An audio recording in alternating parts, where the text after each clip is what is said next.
Salam jumpa kembali saudara-saudariku yang terkasih dalam Tuhan kita Yesus Kristus. Salam sejahtera untuk kita semua. Berkat Allah yang Maha Kuasa senantiasa menyertai kita. Marilah kita mendengarkan dan merenungkan bacaan-bacaan kitab suci hari Selasa tanggal 8 Februari tahun 2022. Bacaan pertama dari kitab pertama Raja-Raja pasal 8 ayat 22 sampai 23, dilanjutkan dengan ayat 27 sampai 30. Kemudian berdirilah Salomo di depan mezbah Tuhan, di hadapan segenap jemaah Israel. Ditadahkannyalah tangannya ke langit, lalu berkata, "Ya Tuhan Allah Israel, tidak ada Allah seperti Engkau di langit, di atas dan di bumi di bawah. Engkau yang memelihara perjanjian dan kasih setia kepada hamba-hambamu yang dengan segenap hatinya hidup di hadapan-Mu. Tetapi benarkah Allah hendak diam di atas bumi? Sesungguhnya langit, bahkan langit yang mengatasi segala langit pun tidak dapat memuat Engkau, terlebih lagi rumah yang kudirikan ini. Maka berpalinglah kepada doa dan permohonan hamba-Mu ini, ya Tuhan Allahku, dengarkanlah seruan dan doa yang hamba-Mu panjatkan di hadapan-Mu pada hari ini. Kiranya mata-Mu terbuka terhadap rumah ini, siang dan malam, terhadap tempat yang Kau katakan, Namaku akan tinggal di sana. Dengarkanlah doa yang hamba-Mu panjatkan di tempat ini.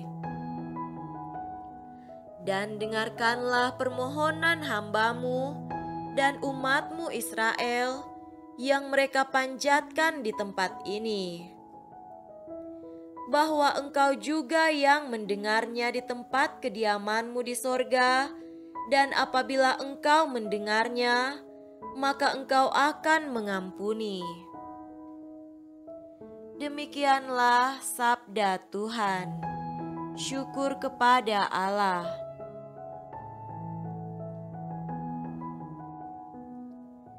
Semoga Tuhan beserta kita sekarang dan selama-lamanya. Inilah Injil suci menurut Markus. Dimuliakanlah Tuhan.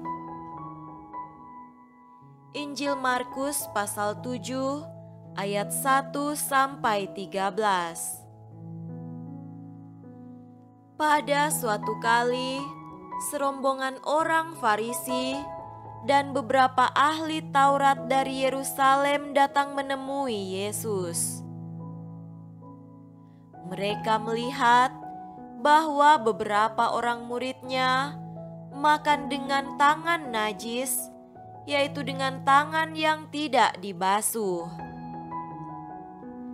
Sebab orang-orang Farisi, seperti orang-orang Yahudi lainnya, tidak makan kalau tidak melakukan pembasuhan tangan lebih dulu, karena mereka berpegang pada adat istiadat nenek moyang mereka. Dan kalau pulang dari pasar, mereka juga tidak makan kalau tidak lebih dahulu membersihkan dirinya. Banyak warisan lain lagi yang mereka pegang, umpamanya hal mencuci cawan, kendi dan perkakas-perkakas tembaga.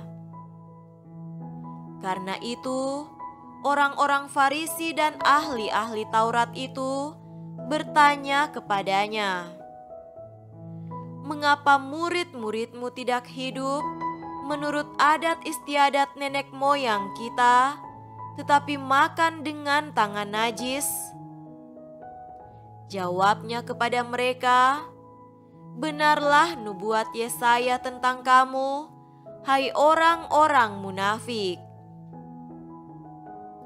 Sebab ada tertulis, bangsa ini memuliakan aku dengan bibirnya, padahal hatinya jauh daripadaku. Percuma mereka beribadah kepadaku, sedangkan ajaran yang mereka ajarkan ialah perintah manusia. Perintah Allah kamu abaikan untuk berpegang pada adat istiadat manusia." Yesus berkata kepada mereka, "Sungguh pandai kamu mengesampingkan perintah Allah supaya kamu dapat memelihara adat istiadatmu sendiri. Karena Musa telah berkata, 'Hormatilah ayahmu dan ibumu,' dan siapa yang mengutuki ayahnya atau ibunya harus mati. Tetapi kamu berkata, kalau seorang berkata kepada bapaknya atau ibunya, 'Apa yang ada padaku, yang dapat digunakan untuk pemeliharaanmu, sudah digunakan untuk korban, yaitu persembahan kepada Allah,' maka kamu tidak membiarkannya lagi berbuat sesuatu pun untuk bapaknya atau ibunya. Dengan demikian, firman Allah kamu nyatakan tidak berlaku demi adat istiadat yang kamu ikuti itu. Dan banyak hal lain seperti itu yang kamu lakukan."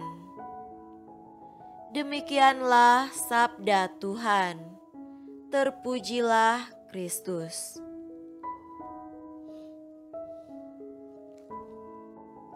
Saudara-saudariku yang terkasih dalam Tuhan kita Yesus Kristus, tema renungan kita pada hari ini adalah hidup menurut hukum Tuhan.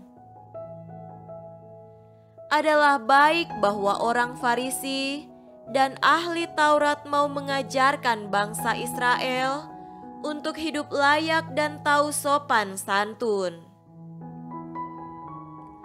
Mereka mengajarkan supaya orang Israel taat kepada hukum Musa.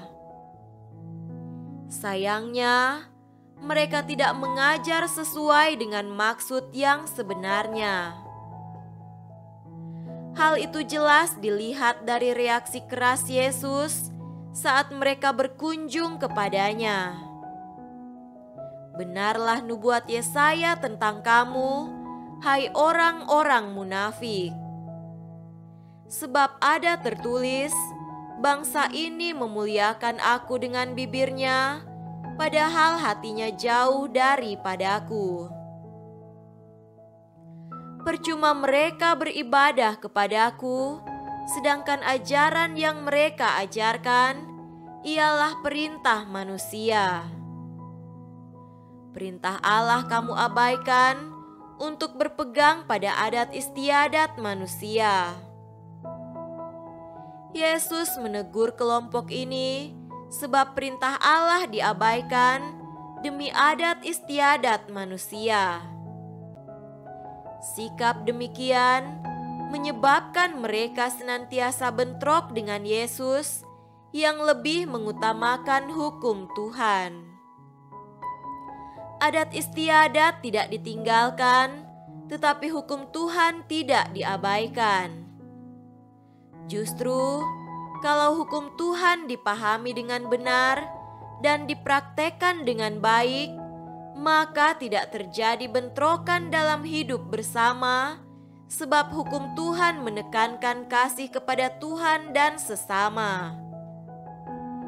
Umat Yahudi semakin jauh dari Allah karena pengajaran yang menyesatkan dari orang Farisi dan para ahli Taurat. Itulah sebabnya Salomo senantiasa berdoa kepada Tuhan dan di hadapan segenap jemaat Israel, Ia mengajak agar umatnya tidak lupa akan Tuhan. Saudara-saudariku terkasih, apa yang bisa kita petik sebagai pegangan hidup? Pertama, kita disadarkan untuk tidak mengabaikan hukum Allah, karena hukum ini mengantar kita kepada keselamatan. Kita juga memiliki adat istiadat, tetapi jangan menggeser hukum Tuhan. Ingatlah bahwa layak tidaknya hidup kita di hadapan Tuhan bergantung pada ketaatan pada hukum itu. Adat istiadat membantu kita untuk hidup sopan, tetapi hukum Tuhan mengantar kita menuju ke hidup yang kekal. Kedua, marilah kita perbaiki diri, membangun kedekatan dengan Tuhan, dan hidup menurut hukum-hukumnya. Keselamatan terwujud bila kita bersandar semata-mata hanya kepada Allah. Semoga demikian. Amin.